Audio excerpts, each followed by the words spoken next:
નમસ્કાર વિદ્યાર્થી મિત્રો, તપોવન શાળા પરિવાર તરફથી હું સુમિત બાદાણી આપ સર્વે વિદ્યાર્થી મિત્રોનું હાર્દિક સ્વાગત કરું છું. મિત્રો, તમને આપેલ પેપર સેટમાં અમારી શાળાના તજજ્ઞ શિક્ષકો દ્વારા 26 મોસ્ટ આઈએમપી પેપરનો સેટ બનાવેલો છે અને આ પણ મિત્રો તમને પહેલી વખત અમે બોર્ડની એક્ઝામની તૈયારી માટે વિડીયો સોલ્યુશન સાથે આપેલો છે, જેથી તમને સારામાં સારા ગુણ લાવવા માટે સફળતા પ્રાપ્ત કરાવશે. તો પેપર નંબર 1 સ્ટાન્ડર્ડ મેથ્સ, જેના અગાઉના લેક્ચરમાં આપણે સેક્શન એબીસી નો અભ્યાસ કર્યો, આજે આપણે ડી નો અભ્યાસ કરીશું. એની પહેલા તમે અમારી શાળાનું ધોરણ 10 નું ઝળહળતું પરિણામ જોઈ શકો છો, જેમાં 58 વિદ્યાર્થીઓ A1 ગ્રેડ સાથે અને 152 વિદ્યાર્થીઓ A2 ગ્રેડ સાથે હતા. આ જ રીતે કોમર્સ વિભાગનું પણ તમે પરિણામ જોઈ શકો છો સ્ક્રીન ઉપર. કોમર્સ વિભાગમાં 70 વિદ્યાર્થીઓ A1 ગ્રેડ સાથે, જ્યારે A2 માં 160 વિદ્યાર્થીઓ હતા. ત્યાર પછી સાયન્સની વાત કરીએ તો સાયન્સનું પરિણામ, જેમાં 16 વિદ્યાર્થીઓ A1 ગ્રેડ સાથે અને 74 વિદ્યાર્થીઓ A2 ગ્રેડ સાથે ઉત્તીર્ણ થયા હતા. એ જ રીતે તમે ગુજકેટનું પરિણામ પણ જોઈ શકો છો. હવે મિત્રો આપણે શરૂઆત કરીએ સેક્શન ડી. સેક્શન ડી 47 થી 54 8 પ્રશ્નોમાંથી કોઈ પણ 5 ના જવાબ આપવાના છે. 5 એ 5 દરેકના 4 ગુણ, એટલે 20 માર્ક્સનો સેક્શન થશે. તો મિત્રો જોઈએ પ્રશ્ન 47. બે અંકોની એક સંખ્યા અને તે સંખ્યાના અંકોની અદલા બદલી કરતા મળતી સંખ્યાનો સરવાળો 66 છે. જો તે સંખ્યાના અંકોનો તફાવત 2 હોય તો તે સંખ્યા શોધો અને આવી કેટલી સંખ્યા મળે. દરેક ઓપ્શન વિચારવા પડશે, કારણ કે કેટલી સંખ્યા મળે એવું કીધું છે. તો 2 અંકની એક સંખ્યા, તો 2 અંકની સંખ્યા હોય તો તેમાં એકમનો અંક હોય અને દશકનો અંક હોય. તો ધારી લઈએ, ધારો કે 2 અંકની સંખ્યાનો એકમનો અંક x અને દશકનો અંક y. તો સંખ્યા કઈ? 10 ગુણ્યા દશકનો અંક પ્લસ 1 ગુણ્યા એકમનો અંક. તમે અગાઉ શીખીને આવ્યા. દશકના અંકને 10 વડે ગુણો, એકમના અંકને 1 વડે ગુણો, 100ના અંકને 100 વડે ગુણો, 1000ના અંકને 1000 વડે. 10 ગુણ્યા દશકનો અંક પ્લસ 1 ગુણ્યા એકમ. તો 10 ગુણ્યા દશકનો y પ્લસ 1 ગુણ્યા એકમનો x, તો 10y પ્લસ x. હવે સમજો, સંખ્યા ધારી લીધી. આ સંખ્યાના અંકોની અદલા બદલી કરું એટલે બીજી સંખ્યા મળે. અંકો બદલો એટલે x ની બદલે y, y ની બદલે x. 10y પ્લસ x નું 10x પ્લસ y. આ નવી જે સંખ્યા મળે અને પછી બેયનો સરવાળો કરું 66 થાય. પેલું સમીકરણ. અને પછી બેયનો તફાવત કેટલો કીધો? 2. આગળ જુઓ, અંકોની અદલા બદલી કરીએ તો મળતો એકમનો અંક y અને દશકનો x, તો નવી સંખ્યા મળે 10x પ્લસ y. બંનેનો સરવાળો કીધો ને 66. તો આગળ હતી 10y પ્લસ x અને આ પ્લસ 10x પ્લસ y બરાબર 66. 1 વખત x વત્તા 10 વખત x, 11 વખત x. 10 વખત y વત્તા 1 વખત y, 11 વખત y બરાબર 66. બેમાંથી 11 કોમન લઈએ તો કાઉસમાં વધે x પ્લસ y 66. 11 છેદમાં જાય તો x પ્લસ y બરાબર 66 ના છેદમાં 6 એટલે 11 એટલે 6. પહેલું સમીકરણ મળ્યું, x પ્લસ y બરાબર 6. હવે આપણને કીધું છે બેયનો તફાવત મિત્રો કેટલો છે? 2. તો x માઇનસ y બરાબર 2 પણ થાય અને x, જો મિત્રો તફાવત કીધો છે, x માંથી y બાદ કરો તોય 2 મળે અને y માંથી x બાદ કરો તોય 2 મળે. તો બંને સમીકરણ આપણે લેવા પડશે. તો એકવાર પહેલું અને બીજું ઉકેલીએ, પછી પહેલું અને ત્રીજું ઉકેલીએ. તો પહેલું અને બીજું તમે લોપથી ઉકેલો, આદેશથી ઉકેલો, આપણને જવાબ મળશે x બરાબર 4 અને y બરાબર 2. x બરાબર 4 ને y બરાબર 2 કિંમત મૂકીએ તો સંખ્યા કઈ બને? 10 ગુણ્યા દશકનો અંક y પ્લસ એકમનો અંક 4. તો 10 ગુણ્યા 2 20 પ્લસ 4. જે સંખ્યા ધારી હતી એમાં x ને y મૂકશો તો 10 કાઉસમાં y એટલે 2 પ્લસ x એટલે 4, 20 વત્તા 4 એટલે 24. હવે હજી પહેલું અને ત્રીજું ઉકેલવું પડશે ને, કારણ કે 2 જવાબ મળવાના છે. પહેલું અને ત્રીજું, પહેલું સમીકરણ ને ત્રીજું ઉકેલો, આપણને x મળશે 2 અને y મળશે 4. મૂળ સંખ્યામાં કિંમત મૂકીએ. મૂળ સંખ્યા 10 ગુણ્યા y એટલે 4 પ્લસ x એટલે 1, 40 વત્તા 2 એટલે 42. તો સંખ્યા આપણને મળશે 24 અને 42. આ બે સંખ્યાઓ થશે. જેટલી મળે એટલી બધી જ મેળવવાની કીધી હતી. ત્યાર પછી મિત્રો 48મો પ્રશ્ન. એક ટ્રેન એકધારી ઝડપે 360 કિલોમીટર અંતર કાપે છે. જો તેની ઝડપ 5 કિલોમીટર પ્રતિ કલાક વધુ હોય તો આટલું જ અંતર કાપતા તેને 1 કલાક ઓછો સમય લાગે. તો ટ્રેનની ઝડપ શોધો. મિત્રો અંતર 360 જ કાપવાનું છે. ઝડપ અચળ હોય કે વધુ હોય? તો ઝડપ ધારી લઈએ પહેલા. તો ધારો કે ટ્રેનની ઝડપ x કિલોમીટર પ્રતિ કલાક. આ અચળ ઝડપે અંતર કેટલું કાપવાનું? 360. હવે ઝડપ વધે, મિત્રો સ્વાભાવિક છે, આપણે ઝડપ ઓછી હોય એના કરતાં વધે તો વહેલા પહોંચી જઈએ. સમય કેવો લાગે? ઓછો. તો ફેરફાર શેમાં થયો? સમયમાં. અહીંયા પણ કીધું ને કે જો ઝડપ 5 કિલોમીટર પ્રતિ કલાક વધુ હોય તો તેને 1 કલાક ઓછો સમય લાગે. વહેલા પહોંચી જાવ, સમય કેવો લાગે? ઓછો. તો ફેરફાર સમય નો કરવાનો કીધો, આપણે સમય મેળવવાનો છે. તો આપણને ખબર છે કે સમયનું સૂત્ર મેળવવા માટે ઝડપ અને અંતર પરથી કાંઈક સૂત્ર બને, ઝડપ બરાબર અંતરના છેદમાં સમય. સમયને કરતા બનાવો તો અંતરના છેદમાં ઝડપ. તો સમય અહીંયા આપણે મેળવીએ તો સમય બરાબર થશે અંતરના છેદમાં ઝડપ. અંતર 360 છેદમાં ઝડપ x. અચળ ઝડપે આટલું અંતર કાપતા આટલો સમય લાગે. હવે ઝડપ વધે ત્યારે સમય મેળવવાનો, બેયના સમયનો તફાવત આપ્યો 1 કલાક. તો નવી ઝડપ મળશે ને. જો ઝડપ 5 કિલોમીટર પ્રતિ કલાક વધુ હોય તો x માં 5 ઉમેરો, નવી ઝડપ કઈ થાય? x + 5. અંતર તો એટલું જ હતું 360. તો નવો સમય કેટલો મળશે? અંતરના છેદમાં ઝડપ. અંતર 360 છેદમાં ઝડપ x + 5. આ અચળ ઝડપનો સમય, આ ઝડપ વધે ત્યારનો સમય. ઝડપ વધે સમય ઓછો, તો આ ઓછો સમય, આ વધારે સમય, આ વધારે સમયમાંથી ઓછો સમય બાદ કરું ત્યારે મને મળશે 1. જુઓ પછીની સ્ક્રીન ઉપર આ રીતનું સમીકરણ બનશે. ઉકેલીએ, અંશમાંથી 360 કોમન, એટલે આ રીતનું સમીકરણ બને. ચોકડી ગુણાકાર કરો, x + 5 - x છેદમાં 2 નો ગુણાકાર. x - x કેન્સલ, વધે 360 ગુણ્યા 5 છેદમાં x નો ગુણાકાર, 2 સાથે x નો વર્ગ વત્તા 5. આ ભાગાકારમાંથી સામે ગુણાકારમાં, અંશમાં 5 ગુણ્યા 360 બરાબર x નો વર્ગ + 5x સામે. 360 ગુણ્યા 5 1800 સામે x નો વર્ગ + 5x. 1800 સામે જાય તો માઇનસ 0 અહીંયા લખો, સામે લખો, ફરક પડવાનો નથી. હવે અવયવીકરણથી અવયવ પાડવાના. -1800 ના એવા અવયવ, પ્લસ માઇનસનું પ્લસ માઇનસ, 1800 ના એવા અવયવ પાડો, સરવાળો 5 આવે, 45 અને -40. હવે x ના વર્ગનો સહગુણક 1, તો x ની સાથે પહેલો અવયવ +45 અને બીજો અવયવ x ની સાથે -40. બેયનો ગુણાકાર 0, પહેલો કૌંસ બરાબર 0 અથવા બીજો કૌંસ બરાબર 0. -45 સામે +45 સામે જાય તો માઇનસ, અને -40 સામે જાય તો પ્લસ. x શું દર્શાવે? ઝડપ. તો ઝડપ ઋણ આવે નહીં, જે શક્ય નથી. તો x બરાબર 40 આપણો જવાબ. આમ ટ્રેનની ઝડપ કેટલી મળશે? 40 કિલોમીટર પ્રતિ કલાક. ત્યાર પછીનો મિત્રો પ્રમેય, સમપ્રમાણતાનો મૂળભૂત પ્રમેય. લગભગ તો આપણે પ્રમેય આવડે છે, વધારે રિવિઝનની કોઈ જરૂર હોતી નથી, કારણ કે પ્રમેય આપણે સાથે સાથે પહેલેથી જ તૈયાર કરતા હોઈએ છીએ. છતાં પણ ખબર હોવી જોઈએ કે પ્રમેયનું વિધાન, જો ત્રિકોણની કોઈ એક બાજુને સમાંતર દોરેલી રેખા બાકીની બે બાજુઓને ભિન્ન બિંદુઓમાં છેદે તો તે બાજુઓ પર કપાતા રેખાખંડો તે બાજુઓનું સમપ્રમાણમાં વિભાજન કરે છે. પ્રમેય લખો એવું કીધું હોય તો વિધાન લખવું પડે. હવે વિધાન પરથી આપણને પક્ષ અને સાધ્ય લખતા આવડવું જોઈએ. આપ્યું છે શું? ત્રિકોણની કોઈ એક બાજુને સમાંતર દોરેલી રેખા બાકીની બે બાજુઓને ભિન્ન બિંદુઓમાં છેદે. ત્રિકોણ દોરો, આને સમાંતર રેખા દોરો, બાકીની બે બાજુઓને જુદા જુદા બિંદુઓમાં છેદે છે. ક્યાં છેદે? ડી અને ઈ માં. તો લખી દીધું દઈએ પક્ષ. ત્રિકોણ ABC ની બાજુ BC ને સમાંતર દોરેલી રેખા DE ઈ શું કરે છે? તો કે બાકીની બે બાજુ AB અને AC ને અનુક્રમે D અને E માં છેદે. હવે સાધ્ય સાબિત શું કરવાનું છે? તો કે તે બાજુઓ પર કપાતા રેખાખંડો, આ બિંદુ આના ભાગ પાડે, આ બિંદુ આના ભાગ પાડે, તો તે કપાતા રેખાખંડો છે એનું સમપ્રમાણમાં વિભાજન કરે, એટલે આનો ગુણોત્તર અને આનો ગુણોત્તર સરખો થાય. AD ના છેદમાં DB બરાબર AE ના છેદમાં EC, જે આપણે સાબિત કરવાનું છે. મિત્રો સાબિત કરવા માટે એક જ વસ્તુ સિમ્પલ છે કે આપણે પહેલા તો આ જે ત્રિકોણ છે આખો પ્રમેય ટૂંકમાં સમજી લઈએ. આ જોઈન્ટ કરો. પ્રમેય મારે ત્રિકોણના ક્ષેત્રફળથી સાબિત કરવો છે, તો ક્ષેત્રફળ છે ત્રિકોણનું 1/2 પાયો ગુણ્યા વેધ. વેધની જરૂર પડશે, તો D માંથી અહીંયા વેધ દોરીએ DM અને E માંથી અહીંયા દોરીએ DN. 4 ભાગ પાડવાના. ઉપરનો ત્રિકોણ ADB, AD એકનો એક, પણ એમાં ડાબી બાજુ અને જમણી બાજુ બે પાયા આવશે, કારણ કે બે વેધ છે. ઉપરના ત્રિકોણનું બે રીતે ક્ષેત્રફળ મળે. ડાબી બાજુનો પાયો લ્યો તો એના ઉપર વેધ, જમણી બાજુનો પાયો લ્યો તો એના ઉપરનો વેધ. નીચે ડાબી બાજુ DB, આ DE ને ધ્યાનમાં રાખીને ત્રિકોણ બનાવવાનો, તો BDE બને. જમણી બાજુ નીચે પાયો EC લઈએ તો ત્રિકોણ કયો આવે? DEC. હવે ઉપર ત્રિકોણ કયો છે? ADE, તો ADE નું ક્ષેત્રફળ આપણને મળે 1/2 પાયો AD ગુણ્યા વેધ એના ઉપરનો EN.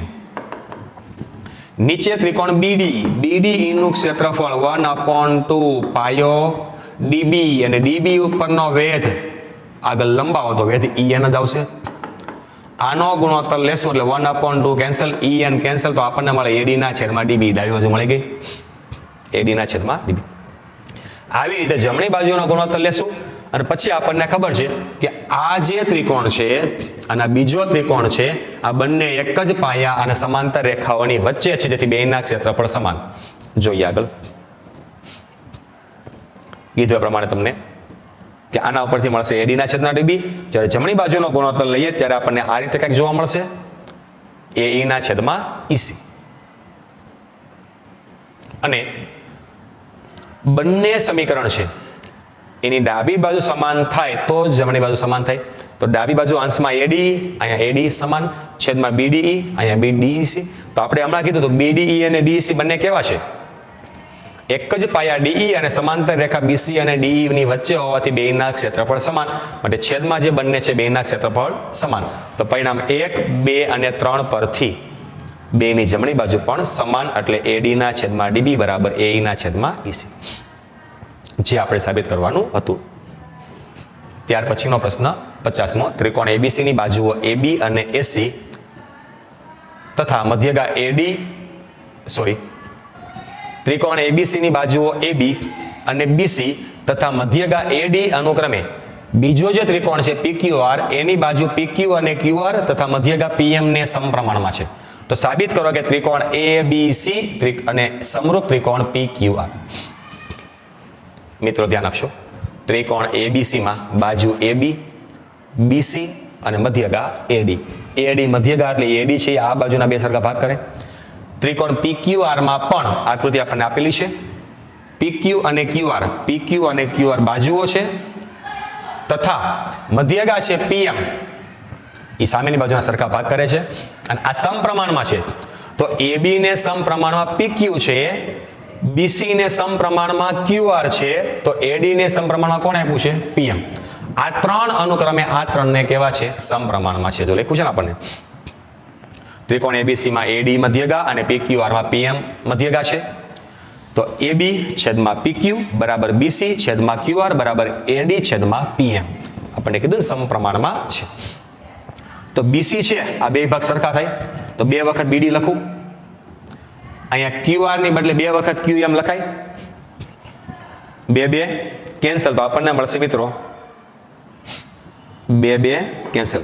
તો AB ના છેદમાં PM બરાબર BD ના છેદમાં QM બરાબર AD ના છેદમાં P. હવે મિત્રો આપણે સાબિત એવું કરવાનું છે કે આ બંને ત્રિકોણ ABC અને PQR બંને કેવા થાય? સમરૂપ થાય. તો એક વસ્તુ આપણને ખબર છે કે AB ના છેદમાં BC તો હતું જ, AB ના છેદમાં PQ અને BC ના છેદમાં QR તો હતું જ. જો આ ખૂણો હું સરખો લાવી દઉં તો બા ખોબા અનુસાર બંને ત્રિકોણ કેવા થાય? સમરૂપ. તો આ બંને ત્રિકોણ જુઓ, AB ના છેદમાં PQ, BD ના છેદમાં QM અને AD ના છેદમાં PM, આ બંને એકરૂપ થઈ ગયા. એનો મતલબ આ ખૂણા કેવા થઈ ગયા? સમાન. જુઓ આગળની સ્ક્રીન ઉપર આ પ્રમાણે મળશે. તો બા અનુસાર ABD અને PQM સમાન થઈ ગયા. માટે ખૂણા B નું Q નું જ કામ હતું. બંને ખૂણા કેવા થઈ ગયા? સમાન. હવે આપણને આપ્યું હતું પક્ષમાં કે ત્રિકોણ ABC અને PQR માં AB ના છેદમાં PQ અને BC ના છેદમાં QR હતું જ, અને B અને Q પણ સરખો મળ્યો. તો બાખુબા અનુસાર બંને ત્રિકોણ કેવા થાય? સમરૂપ. ત્યાર પછી 51મો પ્રશ્ન. 1.2 મીટર ઊંચાઈવાળી એક છોકરીને જમીનથી 88.2 મીટર ઊંચાઈ પર રહેલું પવનને કારણે સમક્ષ ક્ષિતિજ રેખામાં ગતિ કરતું એક બલૂન જોવા મળે. કોઈ એક સમયે છોકરીને તેના ઉચ્છેદ કોણનું માપ 60 જ મળે છે. થોડા સમય બાદ બલૂનના ઉચ્છેદ કોણનું માપ 30 થાય છે. આ સમય દરમિયાન બલૂને કાપેલું અંતર શોધો. આકૃતિ વિચારીએ. આ 1.2 મીટર ઊંચાઈવાળી એક છોકરી જમીન ઉપર ઉભેલી છે. જમીન ઉપર એને એક બલૂન જોવા મળે. નામ આપીએ C, છોકરીને કહીએ AB. જમીનથી બલૂનની ઊંચાઈ આપણને આપી છે 88.2. હવે બલૂન C ઉપર છે. હવે સમક્ષ ક્ષિતિજ દિશામાં ઉડીને D ઉપર જાય. સમક્ષ એટલે સીધી દિશામાં ઉડે. ઊંચાઈ કેટલી આપી છે? 88. જમીનથી 88.2 મીટરની ઊંચાઈ છે. C થી બલૂન ક્યાં જાય? D તરફ. તો શરૂઆતમાં એના ઉચ્છેદ કોણનું માપ કેટલું હતું? 60. શરૂઆતમાં કેટલું હતું? 60 પછી ઘટીને કેટલું થાય 30. તો આ સમયે બલૂને કાપેલું અંતર એટલે આ અંતર માળે મેળવવાનું છે. આટલું અંતર મેળવીએ. આ પ્રમાણે આકૃતિ મળશે આપણને. પછીની સ્ક્રીન ઉપર જોવા નહીં મળે એટલે આમાં ધ્યાન આપજો મિત્રો. 1.2 તો આ 1.2 તો આ 1.2 આ બધામાં 1.2 આખું CE અને આખું DF 88.2 તો એમાંથી 1.2 બાદ કરું આખામાંથી તો 87 મળે. આ 87 તો આપણે 87. હવે મિત્રો દાખલો વિચારી લઈએ. અહીંયા 10 નું સૂત્ર મૂકું તો સામેની બાજુ મને ખબર છે પાસેની મળે. મોટા ત્રિકોણમાં મૂકું તો સામેની બાજુ છે તો પાસેની મળે. આખી બાજુમાંથી આટલી બાજુ બાદ કરું તો આ બાજુ મને મળશે. જુઓ આકૃતિનું વર્ણન અહીં AB છોકરી દર્શાવે છે તથા બલૂન C થી D તરફ જાય ત્યારે ઉત્સેક કોણનું માપ 60 થી કેટલું થાય છે? એનું 30 અંશ થાય છે. AB બરાબર E' બરાબર F' બરાબર 1.2 CF બરાબર DF બરાબર 88.2 CE' બરાબર DF' બરાબર હમણાં વાત કરીએ પ્રમાણે 88.2 માંથી 1.2 જાય તો 87. કાટકોણ ત્રિકોણ CE' પહેલા ત્રિકોણની વાત કરીએ તો 10 નું સૂત્ર મૂકો tan 60 બરાબર CE' ના છેદમાં AE'. tan 60 એટલે 1 વર્ગમૂળ 3 CE' તો 87 છેદમાં AE' મેળવવાનો. AE' ઉપર જાય વર્ગમૂળ 3 છેદમાં આવે. વર્ગમૂળ 3 ના અવયવ પાડવા અંશમાં 87 ના અવયવ પડે છે 29 ગુણ્યા 3. વર્ગમૂળ 3 કેન્સલ અંશમાં વધે 29 વર્ગમૂળ 3 મીટર વર્ગમૂળની બહાર આવશે. બીજો કાટકોણ ત્રિકોણ જે પ્રમાણે કીધો હતો DF' તો ત્યાં 10 નું સૂત્ર મૂકો 30 આગળ તો DF' છેદમાં AF' tan 30 1 ના છેદમાં વર્ગમૂળ 3 DF' 27 AF' મેળવો આને સામે લઈ જાવ વર્ગમૂળ 3 ગુણાકારમાં જાય તો AF' 87 વર્ગમૂળ 3. AF' માંથી AE' મેળવો એટલે બલૂને કાપેલું અંતર મળે 87 વર્ગમૂળ 3 માઇનસ 29 વર્ગમૂળ 3 જવાબ મળશે 58 વર્ગમૂળ 3. આ થશે બલૂને કાપેલું અંતર. આકૃતિ દોરતા આવડે એટલે બનતો ત્રિકોણ કાટકોણ થશે. ખાસ એ ધ્યાન રાખશું. ત્યાર પછી 52મો એક સમઘન લાકડાના ટુકડાના પૃષ્ઠમાંથી એક અર્ધગોલક કાપવામાં આવે. આ રીતની આકૃતિ આપણને મળશે. સમઘન લાકડાનું પૃષ્ઠ એમાંથી અર્ધગોલક કાપી લીધો છે તો અર્ધગોલકનો વ્યાસ L. અર્ધગોલકનો વ્યાસ શું કીધો છે? L. એ સમઘનની બાજુના માપ જેટલો છે. સમઘનની બાજુ પણ કેટલી આપી? L. આખો જે સમઘન છે એમાંથી આટલો ભાગ કાપી લેવામાં આવે. આ ભાગ નીકળી જાય છે તો કેટલો ભાગ વધે? આખા સમઘનનું પૃષ્ઠફળ લઈ લો એમાંથી ઉપરનો ભાગ ખુલી ગયો તો આ વધશે. તો સમઘનનું પૃષ્ઠફળ 6 ગુણ્યા બાજુનો વર્ગ. અર્ધગોલકનું વક્ર પૃષ્ઠફળ 2πr². ઉપરનો ભાગ નીકળી ગયો. આખા સમઘનમાંથી ઉપરનું વર્તુળ નીકળી ગયું તો માઇનસ વર્તુળનું ક્ષેત્રફળ πr². આ સૂત્ર બની ગયું. કિંમત મૂકીએ સાદુરૂપ આપીએ. સમઘન માટે A બરાબર બાજુની લંબાઈ કેટલી આપી? L. કીધું ને અર્ધગોલકનો વ્યાસ L કેવો છે? સમઘનની બાજુના માપ જેટલો. તો સમઘનની બાજુ L, અર્ધગોલકનો વ્યાસ પણ L. સમઘન માટે બાજુની લંબાઈ A બરાબર L. તો અર્ધગોલક માટે વ્યાસ કેટલો? L. તો ત્રિજ્યા કેટલી થાય? L ના છેદમાં 2. સમઘન માટે A મળી ગયું. અર્ધગોલક માટે ત્રિજ્યા મળી ગઈ. હમણાં જે સૂત્ર જોયું તો આપણે મૂકીએ.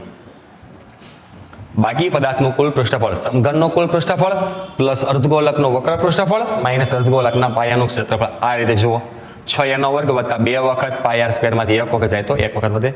6m a² એટલે l² કારણ કે એની કિંમત l હતી. πm r ની કિંમત l ના છેદમાં 2 આખાનો વર્ગ. 6l² πm l² છેદમાં 2 નો વર્ગ 4. અંશમાંથી l² કોમન આ રીતનું મળે. ચોકડી ગુણાકાર 6 4 24 ના છેદમાં l² 6 4 24 વત્તા પાઈ ના છેદમાં 4. 4 આગળ લઉં તો l² છેદમાં 4 કાવસમાં 24 વત્તા પાઈ. એકમ નથી આપ્યો એટલે ચોરસ એકમ. ત્યાર પછીનો 53મો પ્રશ્ન એક વાસણનું સ્વરૂપ ઊંધા શંકુ જેવું છે. ઊંધો શંકુ એટલે ઉપરનો ભાગ ખુલ્લો એ રીતે. ઊંચાઈ 8 સેમી, ઉપરના ખુલ્લા ભાગની ત્રિજ્યા 5 સેમી છે. તે ઉપરની ધાર સુધી પાણીથી ભરેલું છે. જ્યારે વાસણમાં 0.5 સેન્ટીમીટર ત્રિજ્યાની ગોળીઓ નાખવામાં આવે ત્યારે 1/4 જેટલું પાણી બહાર નીકળે. તો વાસણમાં નાખેલ ધાતુની ગોળીની સંખ્યા શોધો. સમજો મિત્રો આકૃતિ દોરીએ. શંકુ આપણને આ પ્રકારે આપ્યો છે. 8 સેમી ઊંચાઈ છે અને ઉપરનો જે ખુલ્લો ભાગ છે એની ત્રિજ્યા આપણને આપી 5 સેમી. મિત્રો અહીં સુધારો કરી નાખજો, કરી નાખશો 5 સેમી. ત્રિજ્યા થશે 5 સેમી. સુધારો કરી નાખશો ત્યાં. હવે એવું કીધું છે કે આ આખું વાસણ પાણીથી ભરેલું છે તો આમાં કેટલું પાણી સમાય? શંકુના ઘનફળ જેટલું 1/3 πr²h. પાણી સમા કેટલું મળે? હવે એવું કીધું છે કે જ્યારે આમાં 0.5 સેમી ત્રિજ્યાની ગોળી નાખવામાં આવે ત્યારે ચોથા ભાગનું પાણી બહાર નીકળે.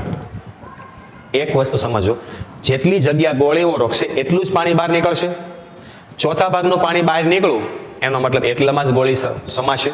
તમારે બધા પાણીની જરૂર નથી, જે બહાર નીકળે છે એ પાણીની જરૂર છે. તો પહેલા આપણે મેળવીએ પાણી કેટલું છે.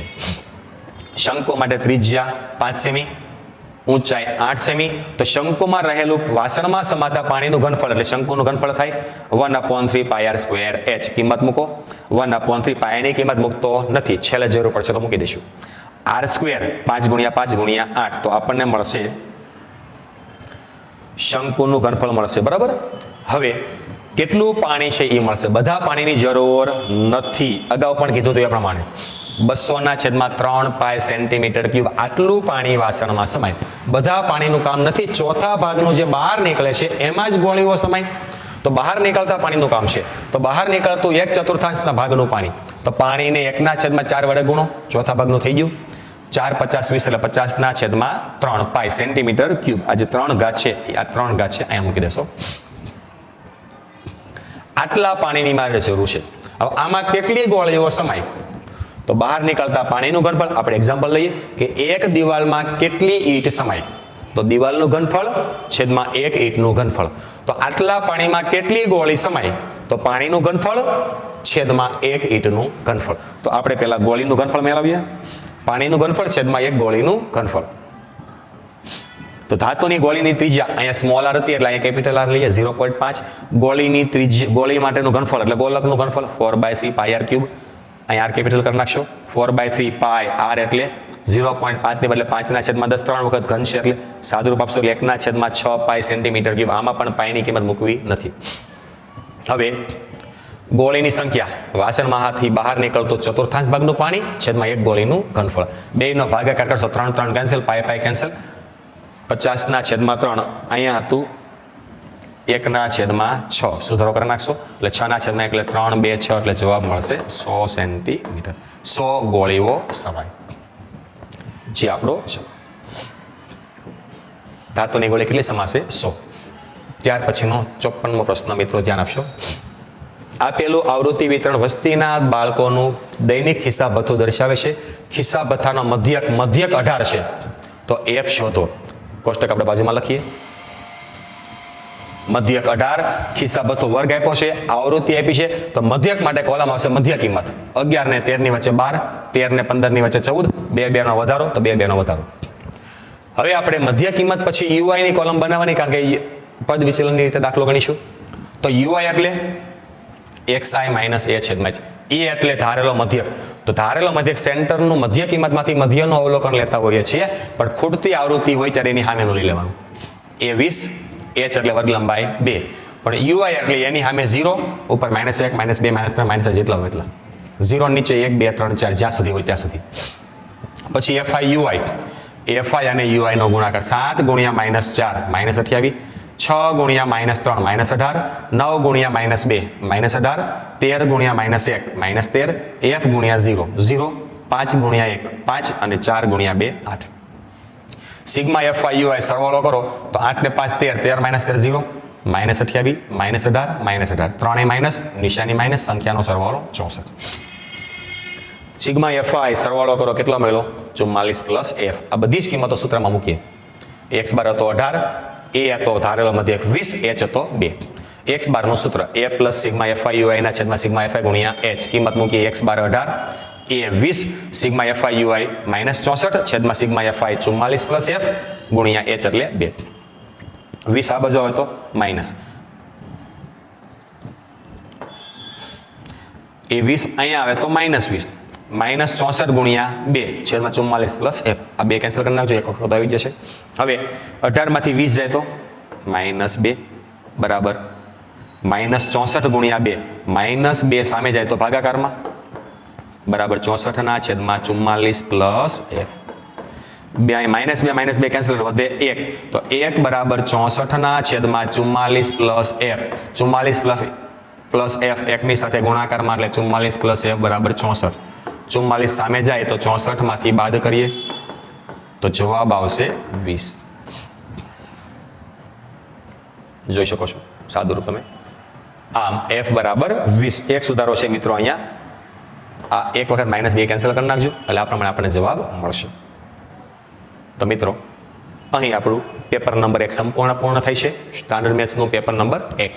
મિત્રો સર્વ વિદ્યાર્થી મિત્રોને તપોવન શાળા પરિવાર તરફથી બેસ્ટ ઓફ લક. આવનારી માર્ચ 2025ની પરીક્ષામાં સારામાં સારા ગુણ ઉત્તીર્ણ થાવ એવી હાર્દિક શુભકામનાઓ. અસ્તુ. Thank you.